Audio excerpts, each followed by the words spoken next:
example. It is also to convince our supporters that this is the way to go in national discourse to advance the agenda of nation building. Honorable members, we have worked together in harmony to preserve and enhance the peace and development of our dear country. This award further represents a call on the general public to partner with the legislature to ensure a broad participatory approach in our democratic dispensation. Thankfully, the passage of the Right to Information Act 2019, Act 989, and the adoption of the guidelines for the introduction of private members' bills in the 7th Parliament provide opportunities for the public to actively engage in the governance of the nation through parliamentary processes. Honorable members, through the collaborative work of the leadership and your good self, the revised standing orders before the House to provide further avenues for public parliament engagement.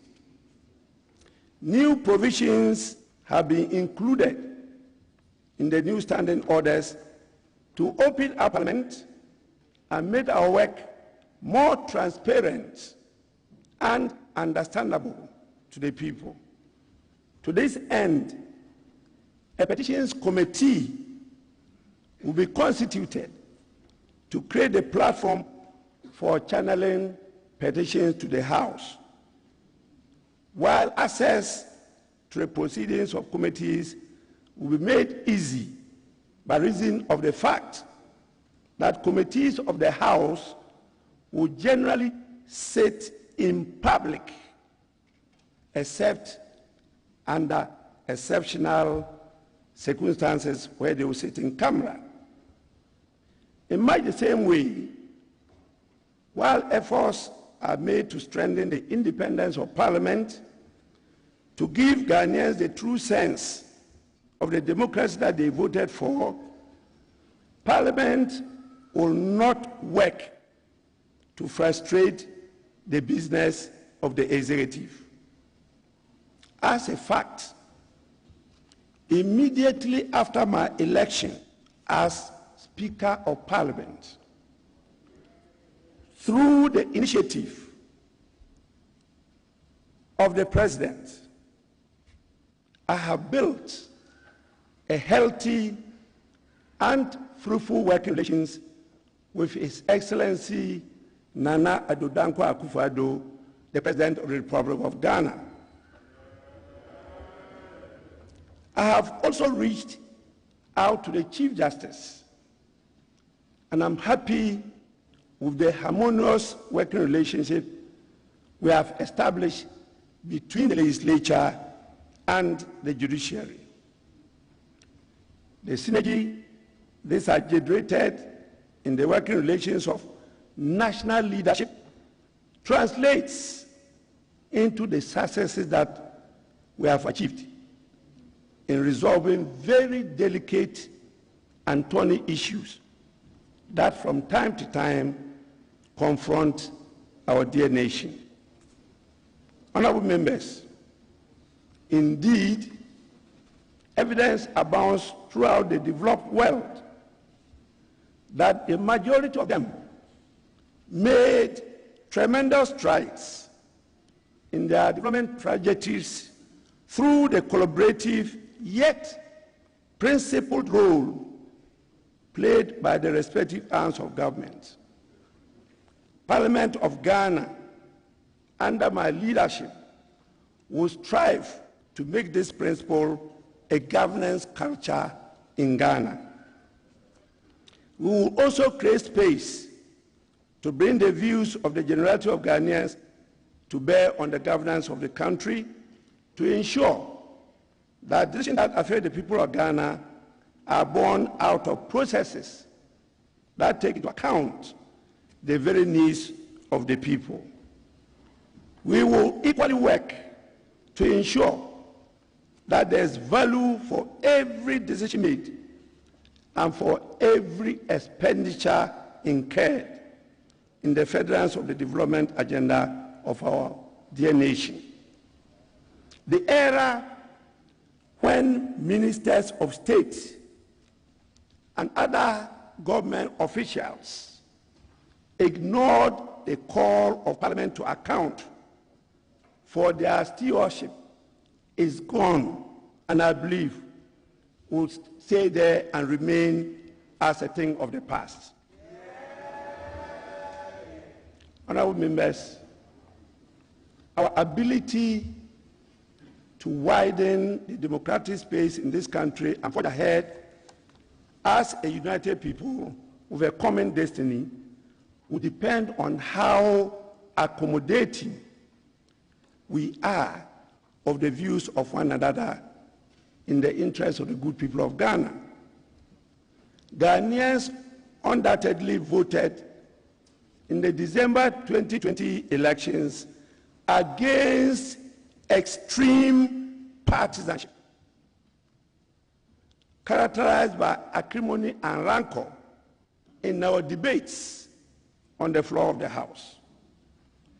Indeed, it is very obvious that the people of Ghana require both sides of the House to work closely with each other to help build the country. This is the concept under which the Parliament of Ghana was crafted. A unique parliament made in Ghana, and though similar, it is different from all parliaments in the world. This is found in the ingrained meanings of the traditional symbols on the mace of the House, the authority of Parliament, and the horseshoe arrangement of seating in the House. This uniqueness demands of us to strive in unity and wisdom to build consensus more often without suppressing dissenting views or the views of the minority and the marginalized in our society. I am quite pleased to have observed that so far, both sides of the House have performed creditably well, and have been spared the ordeal of often overseeing a rancorous House, as witnessed in some legislatures. The House, by this, has succeeded in sending a message of unity and an unflinching resolve to optimally exploit available avenues in order to secure greater dividends for our democracy. To this end, I would like to extend my sincere appreciation to the leadership of the House and members of Parliament. And I hope that this cordiality will be maintained to deepen our parliamentary democracy. To His Royal Majesty Otumfuo Osei-Tutu II, the Asantehene, whose mentorship has tremendously impacted on my performance and life in general, I am extremely grateful. And I know the Almighty God will continue to heap His abundant blessings on you, His Majesty, the King of Ashanti. I know it is your wisdom that has, through Ambassador Ashley Morton, initiated this award program. And together with the distinguished Board of Governors of the Millennium Excellence Foundation, you have made a bold statement to chart a path for the development of our dear country and Africa by the institutionalization of this award scheme. What else can I say than to say we are extremely grateful and we thank all of you. It is a scheme which identifies excellence and seeks to reward Ghanaians and Africans who have selflessly invested significantly by way of financial resources, time, and knowledge in various aspects of our socio-economic and political development. You are indeed awakening the consciousness of the Ghanaian and the African to pursue excellence in whichever field they find themselves. This is a vital ingredient for the development and sustenance of our country and our continent.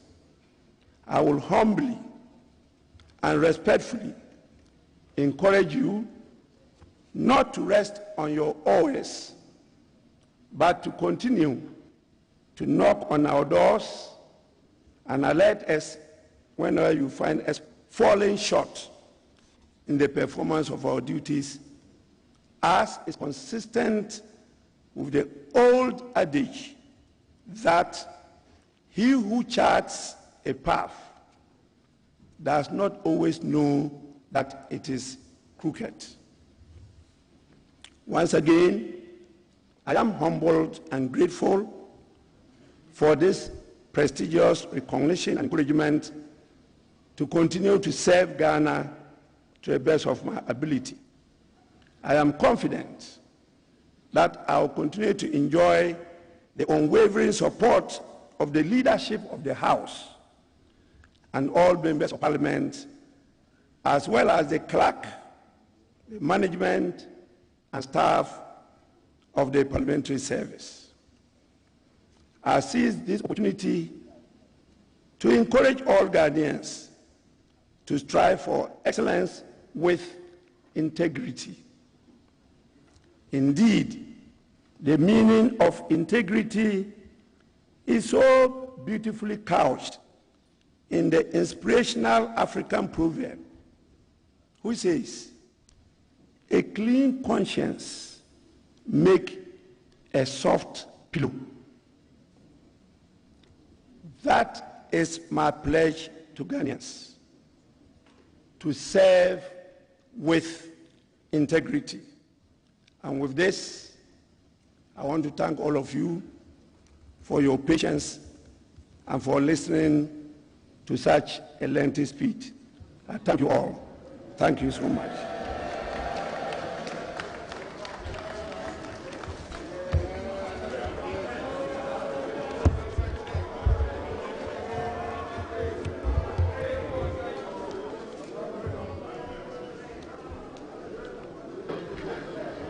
We thank honourable members. We thank Mr. Speaker for his acceptance speech. We now invite the Honourable Minority Leader to make a comment.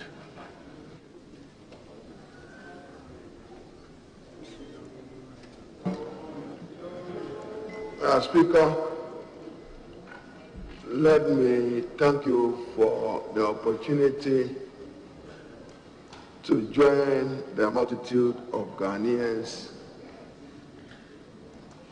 and in particular, His Royal Majesty Otumfuo Osei to the Second Asantehene, the President and Board of Governors of the Millennium Excellence Foundation, for the honor of appreciating our Speaker, the third respected gentleman of our republic,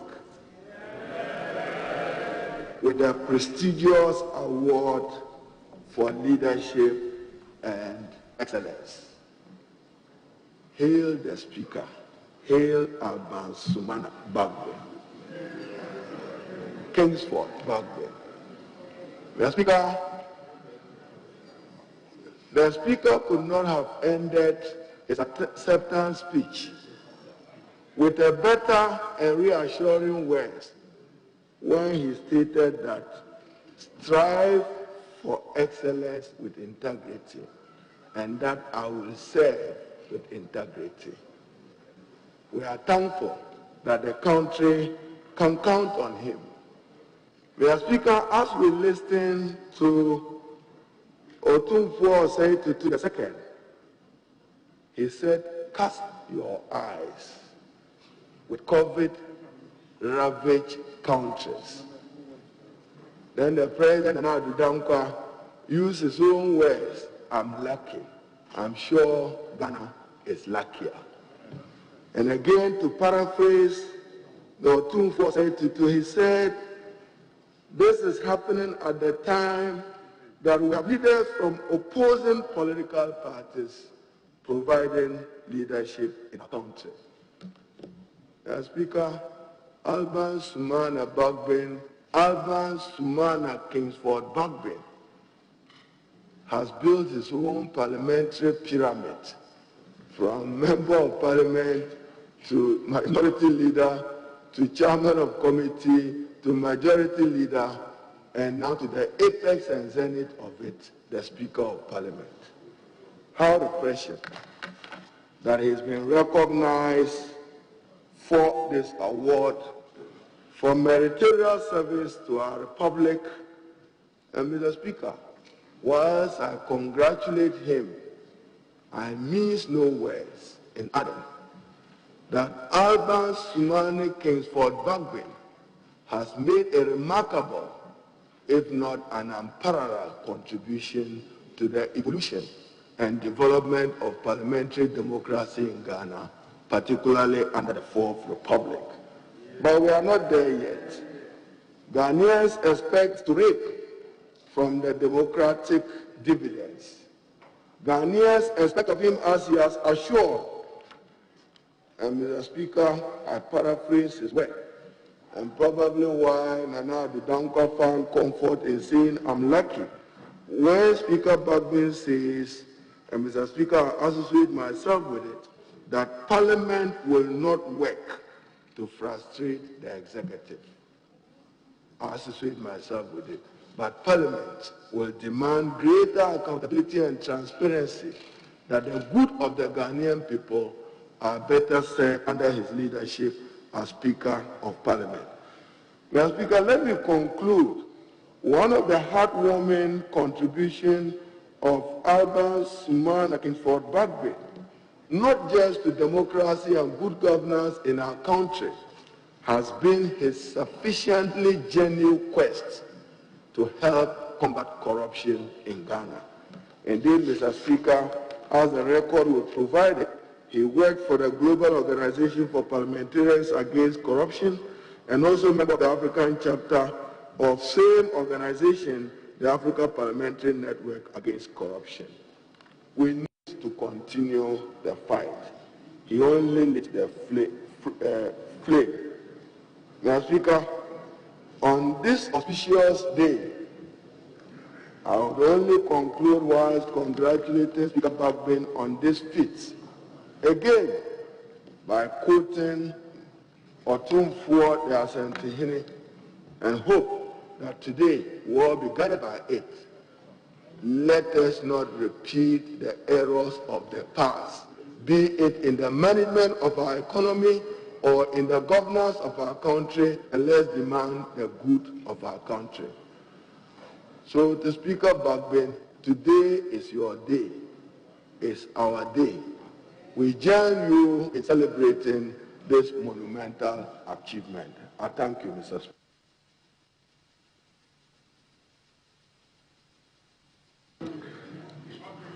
I will now invite the Majority Leader for his remarks.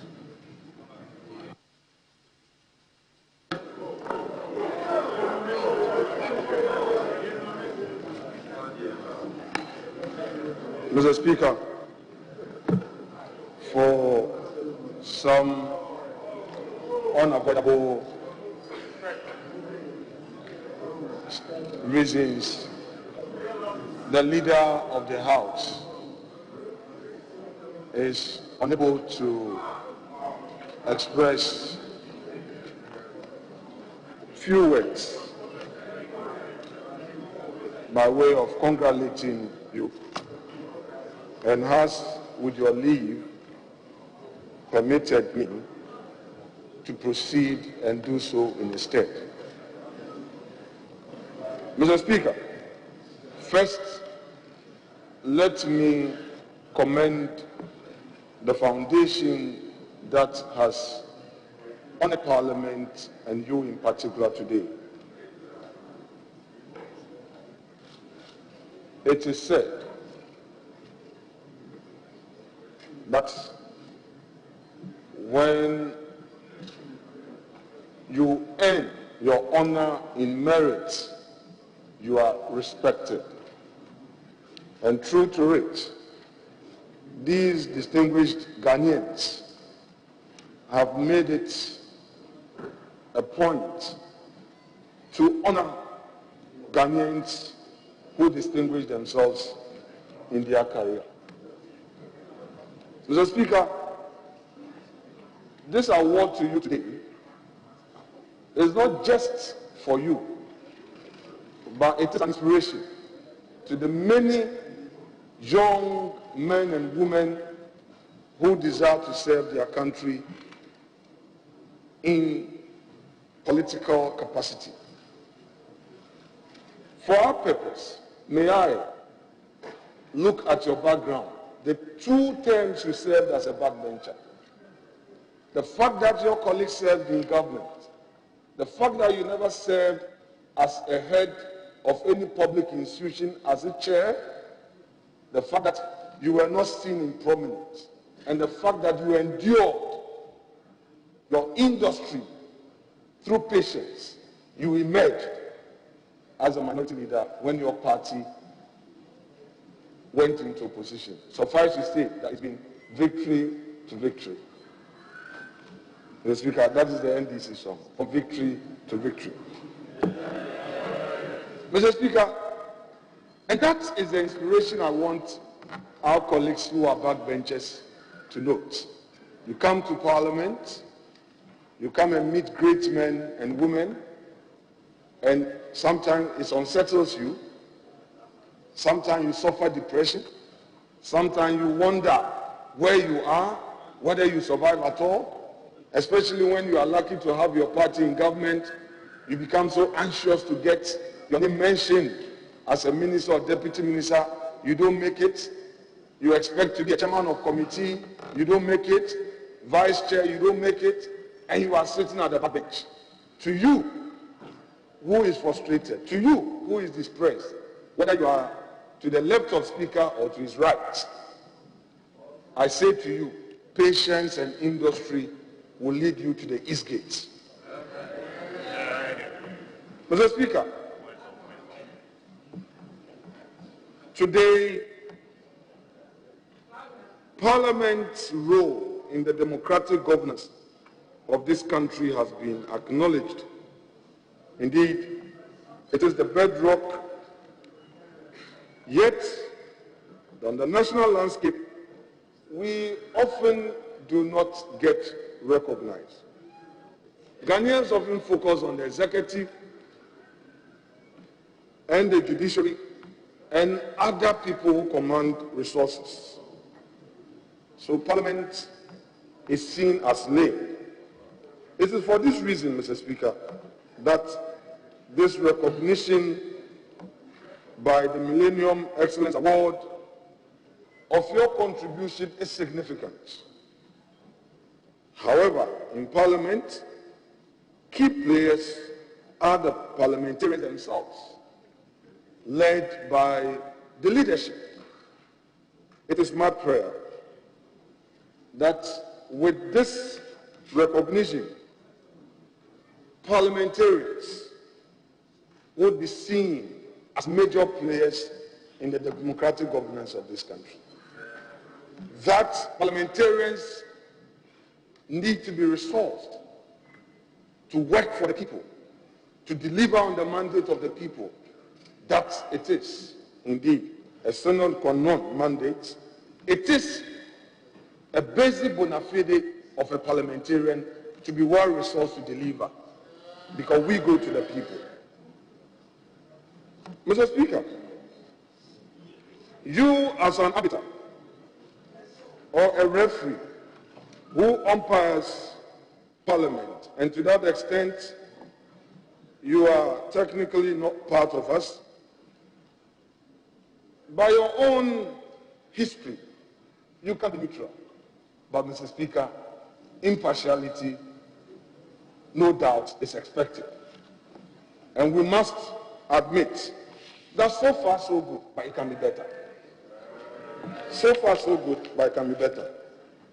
It can be better to strengthen Parliament, to give confidence to the electorate, to give confidence to those stakeholders who are interested in the democracy of Ghana. And, Mr. Speaker, I must say that for the opportunity given to your delegation in ECOWAS sub-region, ECOWAS Parliament, it is clear that Ghana has really gone far. Ghana has really gone far. The time has come through Parliament for us to fortify that which we have gained so that we can move on as a country. Around us is instability. Around us is instability. All we have is a vibrant Parliament that would hold the executive to account without being an obstructionist, being reasonable.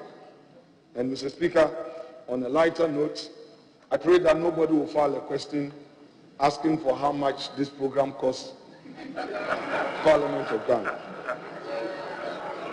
Right Honorable Speaker, I am sure that your years of wandering in Libya as a young man, you never thought of coming to Parliament, but you came to Parliament. You prevailed.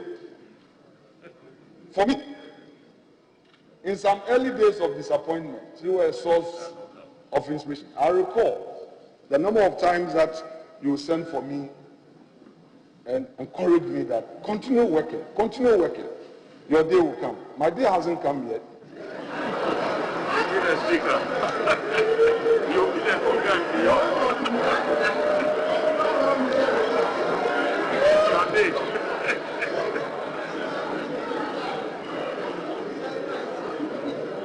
Mr. Speaker, our few conspiracies, positive as they were, that go to change and learn from him. Mr. Speaker, today it has benefited me, and the backbenchers, I'm sure, are also benefited from the showers of blessings you poured on me, he has poured on me, and we're all pouring it so that it will flow to enrich debate in the House. But, Mr. Speaker, whilst I congratulate you, it is important to state again that this near-hung parliament is not a hung parliament. Often people say it's a hung parliament. It's not.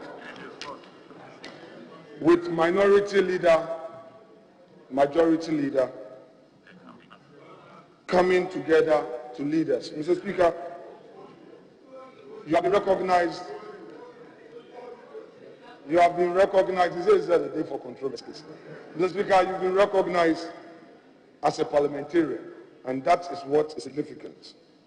In this House, you meet very experienced people, deep in thoughts. We admire some of them when we're not here. We came, we met them, and it's a privilege. I am forever privileged to see Honorable Harry Nedrusu still in this House. Very experienced legislator. I respect you so much, minority leader. And I pray that with you and other great personalities, former leader, Honorable Cletus Avoka, and first Deputy Speaker, very experienced people, many of you, will be recognized by Ghanaians for your industry and your contribution to democracy. Mr. Speaker, having said all of this, I would want to wish you well, commend you highly for all the great work you've done for this country. And I know that the good Lord himself will endow you with such fortitude that though you walk through the valley of the shadow of death, you will not fall into the pit of destruction, but he will see you through. Mr. Speaker, on behalf of my boss and my majority leader, accept our warmest congratulations, and we thank the Millennium Excellence Foundation, whose rep, no doubt, with his oratory, of course, as a distinguished Freemason,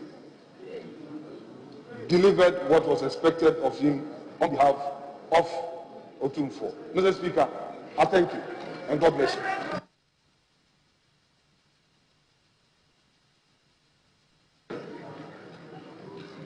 Honourable members, before I bring proceedings of this special sitting to a close, permit me to recognize that also present is a distinguished former clerk of Parliament of Ghana, Mr. Samuel Intim Dakwa.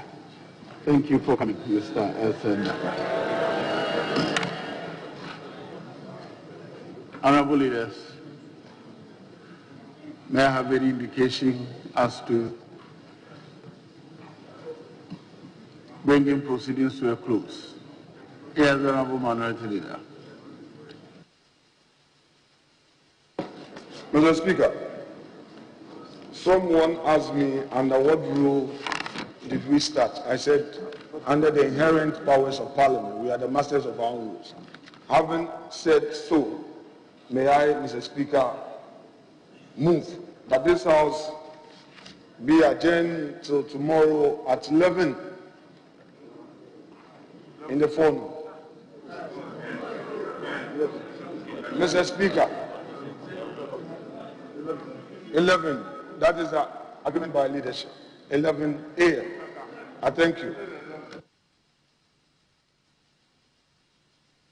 Mr. Speaker, the maize is now being placed properly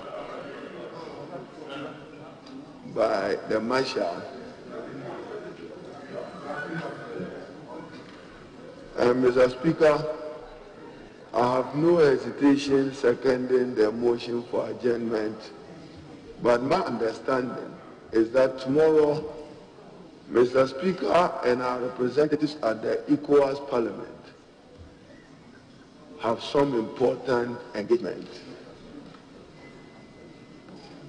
So, Mr. Speaker, that should affect what your decision and guidance will be on our sitting tomorrow.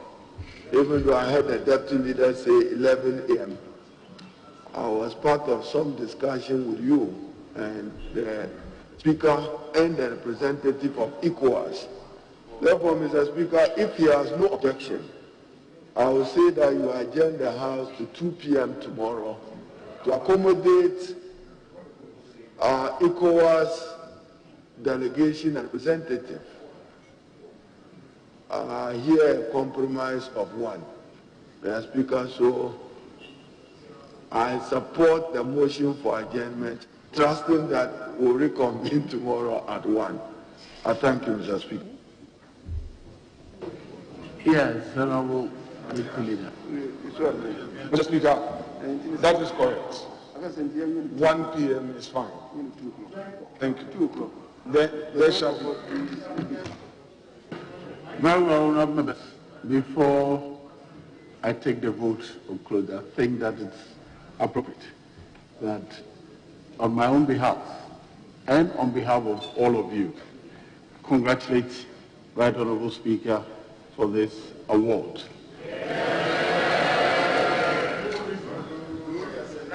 I think that, as you said, it is our day because you represent Parliament and because you also lead officially Parliament. Whatever honor comes to you is shared by all of us. On behalf of all of us, Mr. Speaker, once again, congratulations.